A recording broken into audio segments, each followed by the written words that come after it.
We're going to be reading chapter 3. Remember in the last chapter, Pippi was a thing finder. Her and Tommy and Anika were looking around the town trying to find things for them to play with, and she called herself a thing finder. And also she protected that little boy from that fight. So now we're going to read chapter 3. It is titled Pippi Plays Tag with Some Policemen. It soon became known throughout the little town that a 9-year-old girl was living all by herself in Villa Vicuya. And all the ladies and gentlemen in the town thought this would never do. All children must have someone to advise them, and all children must go to school to learn the multiplication tables.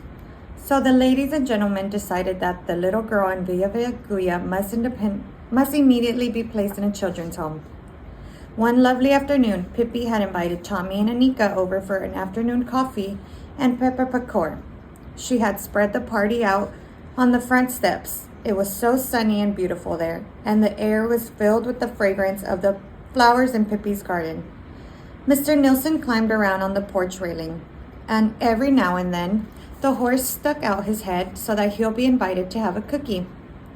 "Oh, isn't it glorious to be alive," said Pippi, stretching out her legs as far as she could reach.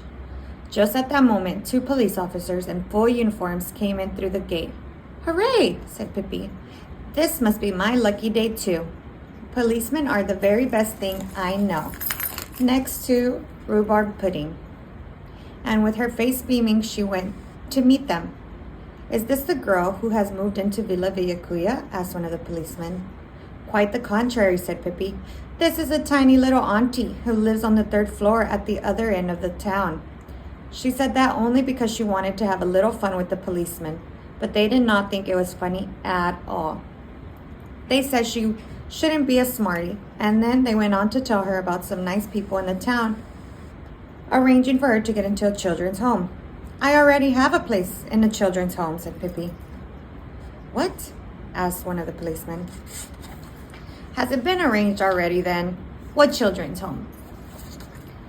"This one," said Pippi. "I am a child, and this is my home. Therefore, it is a children's home, and I have enough here. Plenty of room."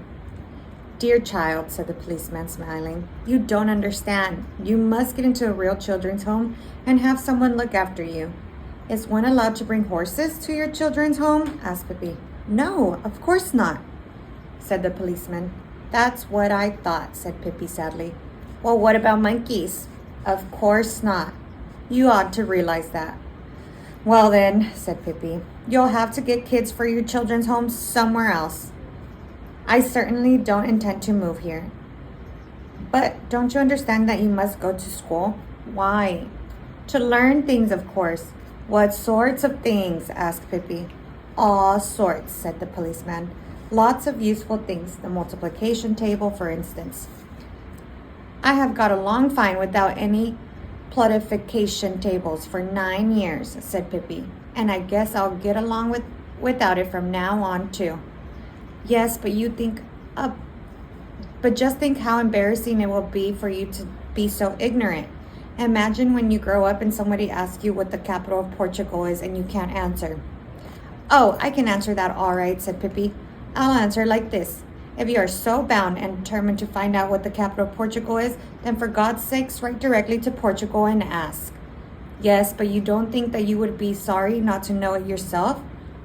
Probably," said Pippi.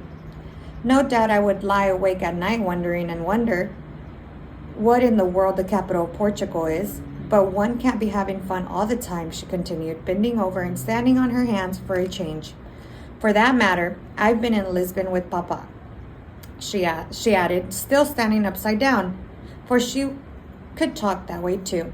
But then one of the policemen said that Pippi certainly didn't need to think she could do just as she pleased. She must come to the children's home immediately. He went up to her and took hold of her arm, but Pippi freed herself quickly, touched him lightly, and said, "Tag." Before he could wink an eye, she had climbed up the porch railing and from there onto the balcony above the porch. The policeman couldn't quite see themselves getting up there the same way. So they rushed into the house and up the stairs. But by the time they had reached the balcony, Pippi was halfway up the roof. She climbed up the shingles almost as if she were a little monkey herself. In a moment, she was up on the ridgepole, and from there she jumped easily to the chimney. Down on the balcony stood the two policemen, scratching their head, and on the lawn stood Tommy and Anika, staring at Pippi. "Isn't it fun to play tag?" cried Pippi. "And weren't you so nice to come over? It certainly is my lucky day, too." After the policemen had stood there for a while, wondering what to do, they went and got a ladder, leaned it against one of the gables of the house, and they climbed it. First one policeman and then the other, to get Pippi down. They looked a little scared when they climbed on the ridgepole and carefully balancing themselves, went step by step towards Pippi. "Don't be scared," cried Pippi. "There's nothing to be afraid of. It's just fun." When the policemen were a few steps away from Pippi, down she jumped from the chimney and screeched and laughed, ran along the ridgepole the opposite gable. A few feet from the house stood a tree. "Now I'm going to dive," she cried, and jumped right down into the green crown of the tree, caught hold of a branch, swung back and forth, and then let herself fall to the ground. Quick as a wink, she dashed around the other side of the house and took away the ladder. The policemen had looked a little foolish when Pippi jumped, and they looked even more so when they had balanced themselves backwards along the ridgepole and were about to climb down the ladder. At first they were very angry at Pippi, who stood on the ground looking up at them, and they told her in no uncertain terms to get the ladder and be quick about it, or she would soon get something she wasn't looking for. "Why are you so cross at me?" asked Pippi reproachfully. "We're just playing tag, aren't we?" The policeman thought a while, and at last one of them said, "Oh, come on, won't you be a good girl and put the ladder back so that we can get down?" "Of course I will," said Pippi, and put the ladder back instantly. "And then when you get down, we can all drink coffee and have a happy time." But the policemen were certainly tricky, because the minute they were down on the ground again, they pounced on Pippi and cried, "Now you'll get it, you little brat." "Oh no, I'm sorry, I haven't time to play any longer," said Pippi, "but it was fun." Then she took a hold of the policemen by their belts and carrying them down the garden path, out through the gate and onto the street. There she set them down, and it was quite some time before they were ready to get up again. "Wait a minute," she cried, and ran into the kitchen and came back into with 2 cookie hearts. "Would you like a taste?" she asked. "It doesn't matter that they're a little burnt, does it?" Then she went back to Tommy and Anika, who stood there wide-eyed and just couldn't get over what they had seen.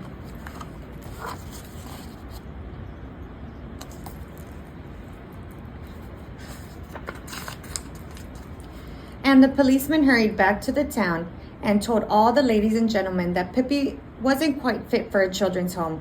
They didn't tell that they had been up on the roof. And the ladies and gentlemen decided that it would be best, after all, to let Pippi remain in Villa Vecuya, and if she wanted to go to school, she would make an arrangement herself.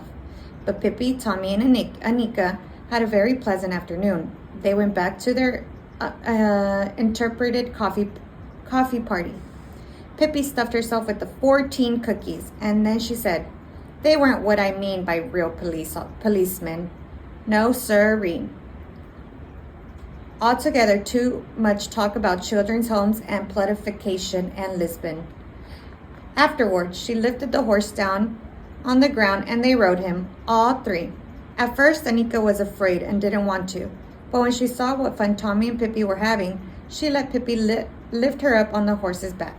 The horse trotted around and around in the garden, and Tommy sang, "Here come the Swedes with a clang and a bang." When Tommy and Anika had gone to bed that night, Tommy said, "Anika, don't you think it's good that Pippi moved here?" "Oh, yes," said Anika. "I don't even remember what we used to play before she came. Do you?" "Oh, sure, we played croquet and things like that," said Anika. "But it's a lot more fun with Pippi around, I think, and with horses and things."